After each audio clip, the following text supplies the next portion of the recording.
comecei a falar sobre o século XIX aqui no canal a partir da Revolta de Carrancas, de 1833. Depois eu caminhei pelas histórias da feitiçaria em Minas e dos voodoos.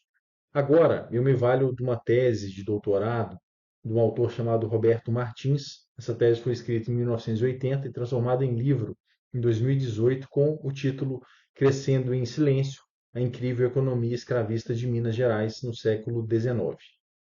É uma tese longa, de mais de 600 páginas, exclusivamente sobre o século XIX. E o meu intuito era pegar esse livro e dissecá-lo, de cabo a rabo. Na verdade, era. Melhor, ainda vou fazer isso aqui, mas logo no início, nos dois primeiros capítulos que tratam da escravidão na mineração no século XIX em Minas, eu me deparei com a história de empresas inglesas de mineração. E parei numa polêmica envolvendo a antiga Saint John Del Rey Mining Company, na mina de Morro Velho, no distrito de Congonhas do Sabará, atual município de Nova Lima. E já para mostrar onde que eu quero chegar, Morro Velho ainda existe e é operada, na verdade é administrada pela AngloGold de Ashanti. E meu objetivo aqui neste vídeo é mostrar como que essa história foi apagada. Na verdade, ela esconde um lado extremamente opressor sobre o qual a economia e a sociedade mineira foram construídas. Bom, para isso, eu vou iniciar comentando um pouquinho aqui sobre a economia escravista mineradora do século XIX. Nós já comentamos aqui várias vezes no canal que a história da mineração em Minas no século XVIII está diretamente ligada à história da escravidão, apesar de se falar muito pouco sobre isso nos dias de hoje. Nos anos 700, o ouro, que era extraído sobretudo do aluvião, com o emprego de muita mão de obra escrava e pouquíssimo capital e técnicas de mineração.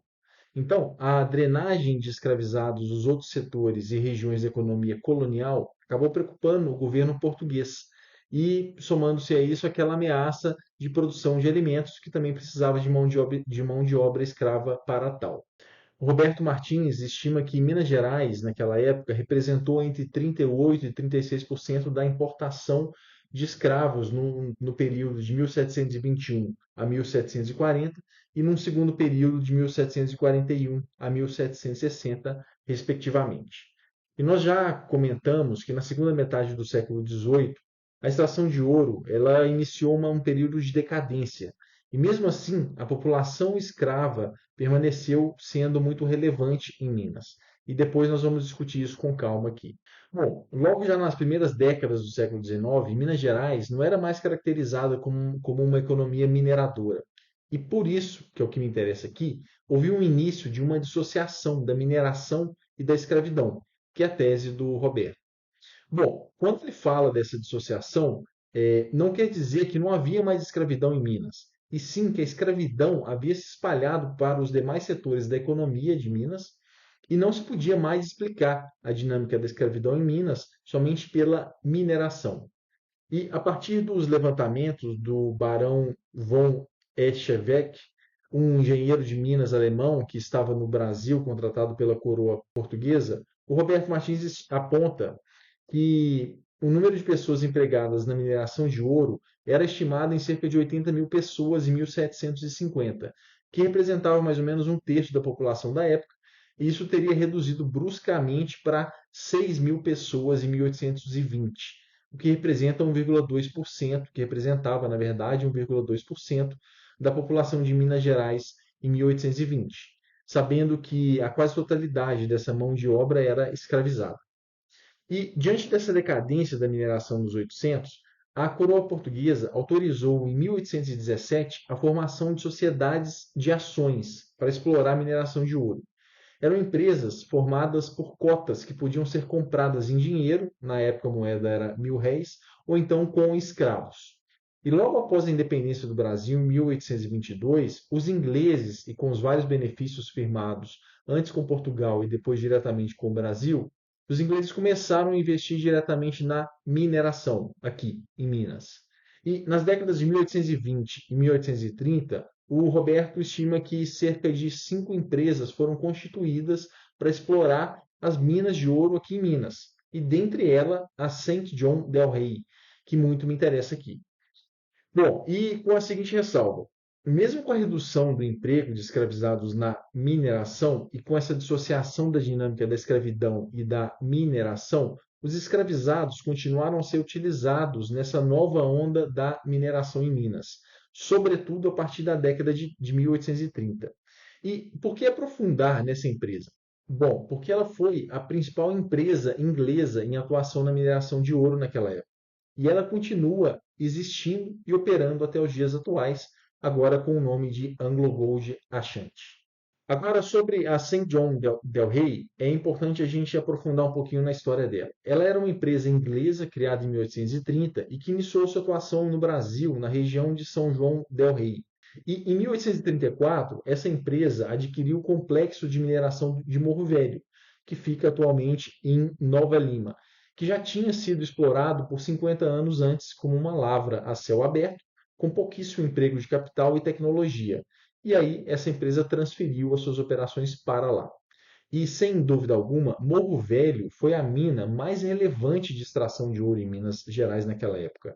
Em 1850, pela primeira vez, Morro Velho atinge a produção de 1 tonelada de ouro por ano. E ela sustentou a sua extração por muitos anos, tendo dois incidentes graves que paralisaram a produção. Um em 1867, quando diversas galerias cederam e 21 escravos morreram, e outro em 1886, quando houve um grande desmoronamento. A St. John Del Rey, ela, assim como outras empresas inglesas de mineração, ela empregou novas técnicas, muito mais capital e tecnologia, e isso aumentou substancialmente a produtividade de mão de obra. Em Morro Velho, estima-se que a produção por trabalhador saltou naquela época de 111,4 gramas em 1814 para 446 gramas em 1838 e para 1.927 gramas em 1875, resultando no emprego limitado de escravizados na mineração quando comparado com o século XVIII, mas, muito importante, sem eliminar o emprego de mão de obra escrava. A empresa tinha 263 escravos ao iniciar sua exploração em 1835, e ela atingiu seu ponto máximo em 1863, com 1.691 escravizados. E em 1885, ela ainda possuía incrivelmente 285 escravizados. Havia também europeus e brasileiros livres, mas há relatos que somente os escravos e alguns mineiros europeus atuavam de fato dentro da mina, enquanto os brasileiros livres atuavam muito mais na superfície. E a foto que a gente vê agora de Augusto Riedel, tirada em 1868, mostra uma contagem de escravizados em frente à sede da empresa, na época que era conhecido durante muito tempo como Casa Grande. E a relevância de Morro Velho é pouco comentada. Por lá já passaram visitas ilustres do Brasil, de vários outros países, e dentre eles Dom Pedro II e a imperatriz Teresa Cristina em 1881, assim como diversos políticos, governadores de Minas e presidentes durante o século XX. Agora, é importante a gente conhecer a grande polêmica que Morro Velho está envolvido e que é pouco comentado atualmente. Em 1843, a Inglaterra publicou um ato que tornou ilegal a compra de escravo por empresas inglesas e, posteriormente, publicou uma lei chamada Lei Bill Aberdeen, que proibia tráfico de escravos africanos pelo Atlântico Sul. A St. John Del Rey, ela estava em franca expansão naquela época, na década de 1840 e 1850.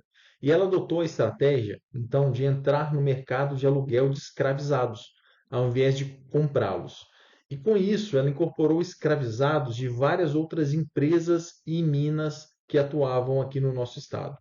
E a partir disso vem uma polêmica, na verdade, uma mancha na história dessa empresa e na sua relação com os escravizados. E para isso eu prefiro até citar literalmente o texto da tese do Roberto, que diz o seguinte: em 1879, a St. John Del Rey tornou-se o centro de um escândalo de vastas proporções. Contrato de 1845 com Cata Branca, cujos termos não foram divulgados no Brasil, estipulava que os escravos transferidos para Morro Velho deveriam ser libertados após 14 anos de serviços e que seus filhos deveriam ser emancipados ao completarem 21 anos.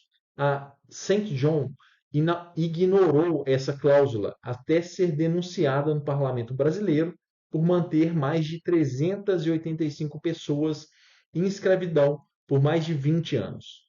E a subsequente batalha judicial chegou ao Supremo Tribunal, no Rio de Janeiro, o qual, em 1881, confirmou a decisão de um tribunal inferior, declarando livres desde 1860 os 165 escravos sobreviventes e condenando a companhia a pagar-lhes 19 anos de salários atrasados.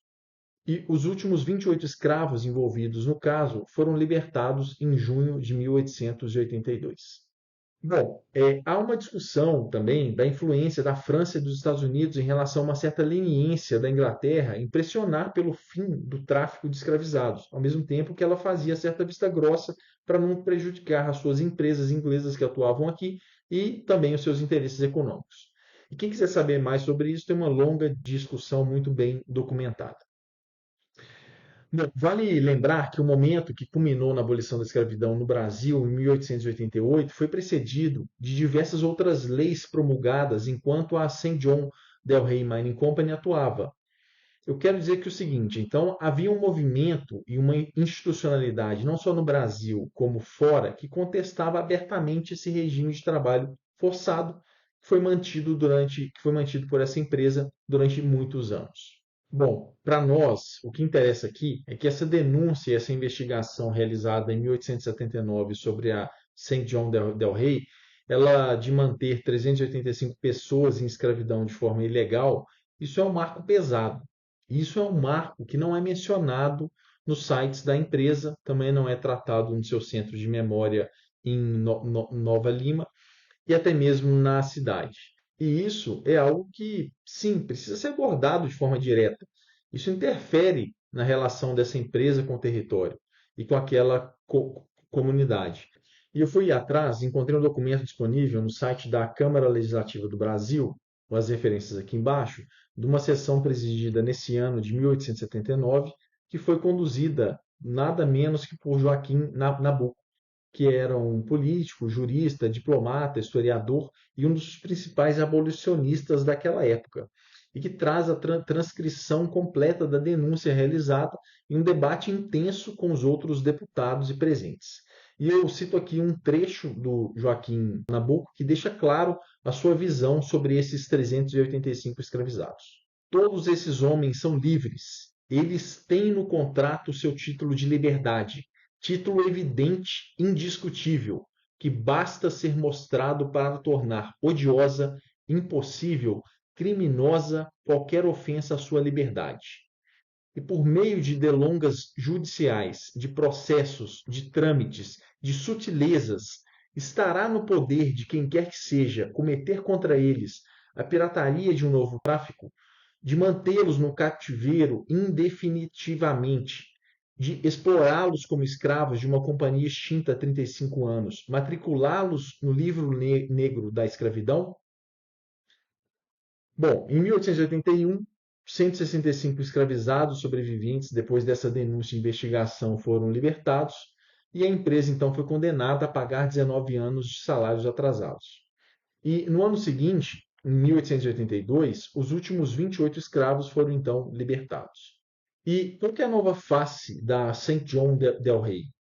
Apesar de trazer muita história aqui no canal, eu não sou historiador e meu objetivo não é ficar preso no passado. Eu quero, de fato, chegar no presente. Então, a pergunta que eu fiz aqui foi o seguinte: o que aconteceu com essa empresa? Por acaso, ainda tem algum registro dela? Sim, existe. Essa empresa mudou de nome, como eu já comentei anteriormente, e ela, incrivelmente, ainda continua em operação. E entrando então no site da AngloGold, nós vemos que a sua história realmente começou no século XIX, como o St. John Del Rey Mining Company, em 1834, como eu já citei anteriormente, quando ela sai da cidade de São João del Rei, adquire a mina de Morro Velho, e em 1881, como eu já citei anteriormente também, tem uma visita importante de Dom Pedro II, da Imperatriz Teresa Cristina, que visitam a empresa, que chegam inclusive a descer na mina a 457 metros para conhecer a operação. O restante da história, vocês podem entrar diretamente no site da empresa, o link está aqui embaixo. Mas eu queria ressaltar um ponto muito importante. Não há qualquer menção a trabalho escravo no site. Também não há qualquer tipo de menção ao incidente histórico da escravidão ilegal das 385 pessoas e também não há qualquer menção a esse passado escravocrata. E é claro, esse é um assunto pesado, é um assunto difícil de ser abordado, mas será que a gente deve ocultar esses temas sensíveis, essas atrocidades que ocorreram no passado? E isso vale para a própria AngloGold, mas vale para qualquer outra empresa. E minha opinião é não. A relação, seja dessa empresa ou de outras, com o território e com aquelas comunidades que estão lá, carrega de fato essas feridas ocultas e não tratadas do passado. E o tempo não apaga os erros cometidos e o passado permanece vivo, mesmo que oculto e latente na relação das pessoas com o território. E esse estado de Minas foi escavado e foi construído com sangue de escravizados. E não tem por que a gente esconder isso agora. E qual que é essa nova relação que a gente de fato quer estabelecer? Bom, eu vou explorar isso um pouco mais a fundo agora, mas nós vamos entrar nos dias atuais. Nós vamos no site da empresa, nos relatórios de sustentabilidade, nas últimas divulgações realizadas, para a gente ver como que essa herança do passado chega nos dias de hoje. Bom, eu analisei os últimos 3 relatórios de sustentabilidade da empresa, dos anos de 2022, 23 e 24. E, primeiro ponto, eu não encontrei nenhuma estatística sobre o número de negros nesta empresa nos dias de hoje. Isso é um dado que não é reportado no relatório de sustentabilidade, mas que ajudaria de fato a entender se existe hoje uma política ativa de inclusão de raça e de cor. E segundo ponto, nesse mesmo relatório é divulgada uma ferramenta muito conhecida por quem trabalha com sustentabilidade, que é a matriz de materialidade, que reflete os desafios de sustentabilidade e como que a empresa alinha as suas práticas prioritárias e as suas ações às expectativas dos demais públicos de interesse. E dos 12 temas divulgados, como exemplo aqui em 2024, há um de diversidade e inclusão, e um outro de direitos humanos e também de relacionamento com a comunidade, mas nas descrições não se encontra qualquer referência direta à questão da participação da população negra na empresa e da questão do trabalho escravo. E sim, a empresa, é claro, ela apoia diversos projetos sociais, não só em Nova Lima, como em outras localidades. E eu encontrei, sim, o apoio a 2 empresas com ação direta sobre a questão afro. Uma em 2022 e, posteriormente, uma segunda que foi apoiada nos anos de 2023 e 2024, atuando especificamente sobre o resgate de alguns elementos afro.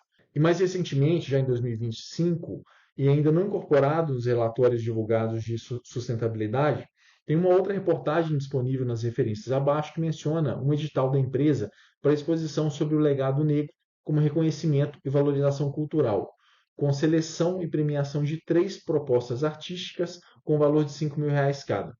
Bom, ainda nos dias de hoje, uma outra forma de analisar se é uma preocupação efetiva da empresa sobre a questão de raça é analisar no LinkedIn e buscar de fato os cargos de alta liderança. A informação é pública nas redes sociais, qualquer um tem liberdade total de fazer a busca, mas eu prefiro não mostrar diretamente quem são os executivos. Eu analisei aqui os cargos de presidente, de vice-presidentes e de diretores presentes na empresa no ano de 2025. E não tem nenhum negro na alta liderança dessa empresa em Minas, nesses 3 cargos importantes que foram tratados aqui. Isso significa que a inclusão ela não foi feita ainda de tal forma que os negros ocupassem os altos cargos de liderança nessa empresa, eliminando a questão racial. E um último ponto, a empresa possui um centro de memória em Nova Lima, no mesmo casarão do início do século XIX, que serviu de base para os engenheiros e trabalhadores, além de ter sido visitado por Dom Pedro II. E nesse centro é possível de ser visitado presencialmente, ele tem muitas recordações desde as origens da empresa no Brasil até os dias atuais, e trata-se de um centro de memória extremamente bem cuidado, com pessoas muito bem formadas e instruídas para acompanhar as visitas. E a partir do interesse de entender como que a empresa efetivamente aborda esses temas difíceis do passado, eu fui até lá. Agora, é preciso dizer que a memória que é expressa nesse centro e que é comunicada ali, ela não fala nada sobre a escravidão. Ela ressalta um lado extremamente racional e corporativo. Ela mostra os avanços das técnicas de mineração, quais foram os grandes executivos que fizeram as grandes transformações, quais foram os equipamentos utilizados. Isso tudo é muito interessante, mas só mostra um lado. E já na entrada você vê um painel com várias fotos dos presidentes daquela empresa, desde a sua fundação como Saint John Del Rey Mining Company, passando pelo nome de Mineração Morro Velho, até os dias atuais como Anglo Gold. Isso é muito simbólico. Por quê? Porque em frente a esse panteão dos presidentes, você pode ver efetivamente, talvez, a única foto onde é possível ver o rosto de um potencial escravizado daquela época. E muito simbolicamente, debaixo dessa foto tem o seguinte texto escrito: Brás Coqueiro foi um dos primeiros empregados da Saint John Del Rey, permanecendo em seus trabalhos até 1893, quando morreu. Dizem que ele tinha mais de 100 anos. Foi aposentado pela companhia em 1890, preferindo, entretanto, continuar trabalhando ou a ficar inativo. Bom, mais que um empregado, muito possivelmente ele foi um escravizado. E tem várias outras formas de contar essa história. E é isso que é a nossa provocação aqui. As imagens que vocês enxergaram agora, elas foram retiradas diretamente do site da empresa a partir da visita virtual. E há também uma sala, posteriormente, quase na saída, com manifestações artísticas de moradores nos dias atuais que ressaltam a cultura africana, a religião e temas relacionados. É algo simples, importante, mas sem qualquer menção ao passado. E é claro, assim, sem dúvidas, isso é um avanço, mas é muito pouco ainda. O que eu quero abordar aqui é quem foram essas pessoas que foram escravizadas pela essa empresa? Qual era o nome? De onde que elas vieram? Quanto tempo elas trabalharam lá? Onde estão os seus descendentes? Quais eram as suas crenças que foram reprimidas pela mentalidade e pelo aparato institucional daquela época? Aonde que elas viviam? Aonde que elas foram enterradas? Por que essa cidade tem um cemitério dos ingleses, mas ninguém sabe onde ficavam as senzalas e onde fica o cemitério dos escravizados? Bom, e sobre o Novo Caminho, eu trago aqui as referências de uma artista e escritora portuguesa chamada Grada Quilomba, com foco na questão do trauma, do racismo e do pós-colonialismo. As referências estão aqui embaixo. E ela diz o seguinte: não podemos virar as costas e ir embora. E o seu poema O Barco deixa muito claro o que eu quero dizer aqui.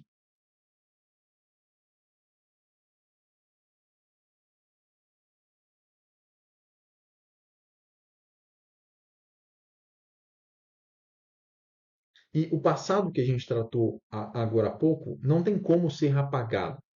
E assim como o navio negreiro, que tinha um porão que carregava uma carga, que era um corpo, que era o corpo de uma pessoa com alma que foi esquecida, e cujo esquecimento gerou uma ferida, Morro Velho, em Nova Lima, também carrega um esquecimento e deixa uma ferida aberta em Minas.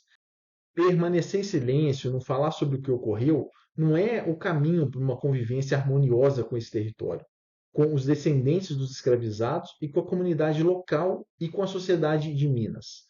As histórias, não só de Nova Lima e da Anglo Gold, assim como de diversos outros municípios e de grandes empresas que estão aqui em Minas, foram construídas em cima da escravidão. E isso sustentou a sociedade e a economia mineira durante tanto tempo. E será que é possível traçar um novo caminho? É claro que sim. Para reescrever essa história e construir um novo futuro, é preciso de uma nova agenda. E eu vou ousar aqui propor pelo menos três ações. Primeiro ponto, é super importante a gente fazer um resgate dos nomes desses escravizados, das suas histórias e dos descendentes que ainda estão ali. E que isso fique tão visível quanto os símbolos que os ingleses deixaram e que permanecem presentes naquela cidade. Um segundo ponto é o resgate das crenças desses escravizados, dos símbolos e dos ritos. E um terceiro ponto é uma agenda real para a inserção dessa população preta na liderança dessa empresa, para que fiquem lado a lado, no mesmo nível daqueles que um dia deram ordem para os escravizados. Mas isso é só um pontapé, é um início de uma discussão. E é preciso, na verdade, discutir com a sociedade. É ela que precisa ditar e dizer efetivamente o que fazer e como ser feito isso. Essa resposta tem que vir da sociedade. E, de fato, é possível resgatar essa história. Todo o território carrega uma história e uma memória. E existe ainda hoje uma população negra e muito ativa que vive lá. E tem um documentário citado aqui nas referências, extremamente bem feito, chamado Firma Ponto, sobre esse lado africano de Nova Lima, que mostra isso muito bem. E eu trago aqui para fechar efetivamente um trecho desse documentário que diz o seguinte: cada nome inglês nas ruas, existem 1000 histórias africanas soterradas. Para cada fruto da exploração colonial, existe um saber negro que foi apagado. Da entrada da mina aos cruzeiros que cercam a cidade, das ervas protetoras aos adinkras, nas grades das casas, Nova Lima sempre foi negra.